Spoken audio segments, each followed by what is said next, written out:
To není na jeden je. Raz.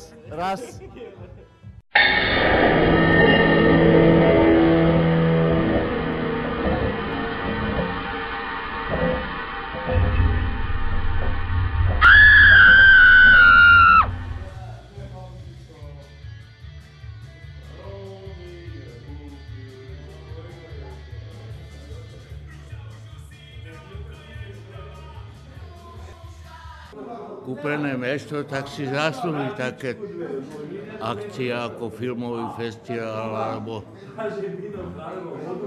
myslím, že je to dobre. No. To nie, že len Nemci prídu, dokúpejú sa, ale tento festival, keď bude, určite sú záujemcovia takí, že prídu, čo ich to láka, čo sledujú tieto filmy, sledujú čo aj ten filmový život. Hovorím, ja prirovnávam to Karlovým Varom. Prečo tí majú, my nemôžeme mať. No a Piešťany, však to je svetoznáme mesto. Dobre, nechce byť tú kameru rovno, hej. Musí chodiť hore dole a tak. Podpísal som sa teda pod 2 informatívne sekcie, ktoré tento festival prináša. Jedna je venovaná Carlosovi Saurovi. Uvedieme tu 6 jeho filmov, z ktorých myslím si, že 4 slovenskí diváci ešte nemali šancu vidieť a ani nebudú mať šancu vidieť. A ten režisér je zaujímavý tým, že vyčnieva, že to je proste solitér, že to je človek, ktorý je mimoriadny, nepatril nikdy do žiadneho prúdu, proste vždy bol prúd sám pre seba.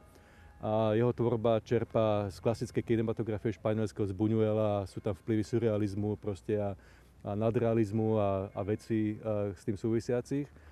Ešte stále tá kamera moc rovno. Tak, to je ono. Konečne. Som doporučil. O 9:00 obsluhoval som anglického kráľa. Pani Pomsta, repríza. Obsluhoval som anglického kráľa, Krajina mŕtvych. Obsluhoval som anglického kráľa. Pani Pomsta. Radšej ten český, ako ten korejský. Obsluhoval som anglického kráľa. Prečo by ste si to vybrali? Alebo prečo by ste to odporúčili ľuďom, aby to videli, tento film? Prečo ten film? Lebo som to ešte nevidel. Veselý film je to. No. Dobrý film je to pre každú generáciu, bych povedal. Jako třeba mám pocit, že Hrabal je jako jasně těžko sfilmovatelná věc, ale mám pocit, že ve filmu se to nedá řešit tím, že se pořád používá vypravěč a podobně. No. Jako zdá se mi, že ten Menzel už je trošku mimo. My name is Daniel Rafaelic, I'm from Croatia. Na tomto festivale mám tu 2 úlohy. Jedna z úloh je členom vlastne tej poroty mladých kritikov a druhá je, že prišiel som vlastne si tu uviesť svoj film. A v prvom rade by som chcel poblahoželať k tomu, že ste vlastne ako vymysleli takýto koncept súťaže, kde vlastne pozývate mladých kritikov, ktorí vyberajú najlepšie filmy. A natočil som dokumentárny film, ktorý sa volá Druhá strana Walesa. Zobrazuje dielo a intelektuálne dedičstvo Orsona Wellesa, ktoré zanechal v Chorvátsku. Ja so svojím kolegom sme na tomto filme pracovali viac ako 3 roky. Počas tohto obdobia sme našli kopec fotografií, kopec... Okay, here we go again. Sorry, but... I'm too long, I know, but yeah. Maybe it would be good when I show you cut? Yeah, just show it, okay.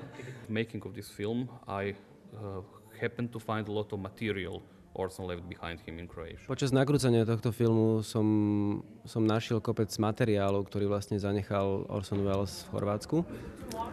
Horory moc nemusím. Žiadne nemusím. Lebo mám z nich zlý pocit a bojím sa ísť sama spať. Doslova milujem horory. Lebo ukájajú moje pudy. Lebo je príjemné, keď ideš do kina s tým, že vieš, že sa budeš báť a napriek tomu sa chceš nechať prekvapiť, že kedy sa budeš báť. Čo ja viem, asi to je také, to každý má v sebe, že sa rád bojí. A také niečo, také neznáme, tamné.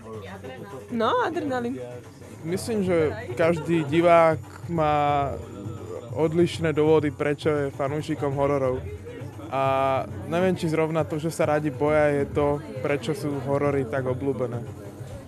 Takže to je taký pud. Proste mám rád ten pocit, keď sa bojím a chcene sa bojím. Mne no však mám svoje roky, tie hororové filmy ľúbia sa mi, ale nie je zas tak velice drastické. To, co se dneska točí jako takové ty horory na efekt typu So a podobně, jako, tak to mě teda nebaví. No.